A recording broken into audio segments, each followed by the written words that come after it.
Hello everybody, welcome back. Today as well you have got to another video. In this video I'll show you how you can auto scroll YouTube shorts.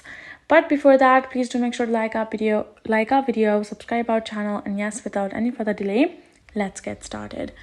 For that, let's go ahead and open up our YouTube, make sure it's an updated app, and then make sure you're logged in with the correct account as well.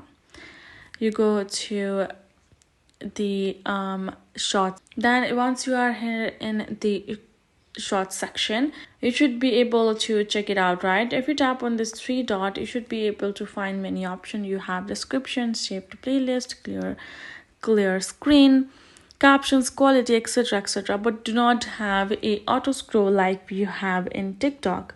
Because YouTube does not offer a auto scroll option, if you want it, then you have to go ahead use browser extensions. For example, you're gonna go ahead, open up your desktop, you're gonna go ahead and then you're gonna go ahead and access your particular web store or Firefox add-on, and then you have to simply go ahead and get the extension like autoplay shorts or short scroll and use that extension on TikTok, on YouTube while you're accessing on your desktop. That's one option. That's it. Hope this video helped. Thank you so much for watching. I'll see you guys in our next video.